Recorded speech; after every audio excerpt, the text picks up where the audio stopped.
So this is the inside of the shop. As you can see, this is not a small shop. We calculated you can get about a dozen cars in here with everything cleared out, easily that. 10 with plenty of space around them. So I've had this shop for quite a while, and it is fairly basic. It's basically a very large barn, and most of what's in here now is not mine. And we're stood in the space where the Nerfmobile usually parks, and this is what we call the rolling bay, where we work on things.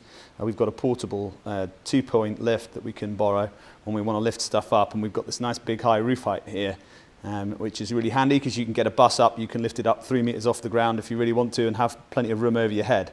So we can look at some of the projects that are in the shop at the moment. Now all of those are not mine. I work on them from time to time. Over here we've got Charlie's bike. I can't show you any of that because it's his, and he wouldn't want his license plate being widely known, I shouldn't think. Over here, as you can see, we've been making a sandrail. This is a street sandrail.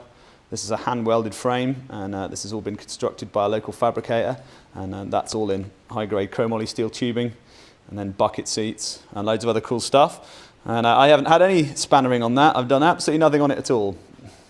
We've got a 68 bug in the middle here, and that's going to be a proper old-school cowlook bug, and that's going to be done up like the late period cowlookers, and I've done a lot of the welding on there, and basically the whole bottom foot of that car is new. It's been here quite a while. As you can see, it's got a goodly layer of dust and weathering, and we work on that when we get time, and it's been a pretty involved setup. Now over here is the racking and the storage. That's my son's kayak right in the middle there, and then there's my middle row of bus seats. There's a collection of scrounched signs, and then right up over here in the corner above the tent we've got the license plate collection is up there, and there's some quite random things in amongst that pile. And in the corner we've got a barger bug, and he's been trying to turn that into something over time, and they stripped a lot of it out. It's steadily being put back together.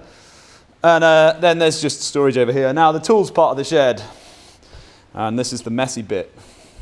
So as you can see, there's not a lot of tidying been done in my shed. My shed's not nearly as neat as Kevin's because I don't need to keep it neat because I've got a lot of room. I've got a pillar drill. This is a really old pillar drill that came out of somebody's shed, and as you can see, the bearing is not amazing on this top on the chuck, but it's pretty good. It holds nice and straight, still drills straight, and I've got the clamps for the table. Tools, surplus bits from projects that are being packed away. That's the rat's nest. That's basically my bench. That's why it's filthy dirty. And then under here, and we've got the shop compressor.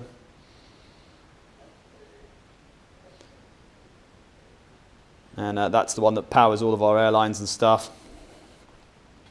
And then we've got the grip blasting setup over here, which again is really useful for stripping things off and cleaning paint away.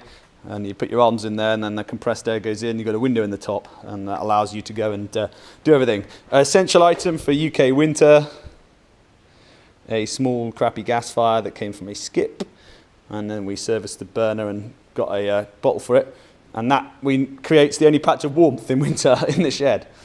So there you go, and you can see the Nerfmobile outside waiting to come back in. And all my paint is done in here pretty much, and once stuff is painted, it goes over here into the tent. This is normally lit and heated, and we keep it sealed up, and then stuff just gets stacked on the drying racks in there, and that's my parts store as well. I'll show you the guns that I use for painting while you're here. So these are just cheap for Nerf painting. I just use these cheap little gravity feds. These are about $15 a pop on eBay, and then if you get them bullsed up, you just chuck them away. So this filthy one is just used for primer and basing. So that's the one I've had right since the beginning. Every Nerf blaster on my channel was painted with that gun. And then I invested in another gun here for just doing clear now, so that because my other gun's getting a bit cranky because it's old. And this one is just for clear and top coat stuff. So that's the gun pile.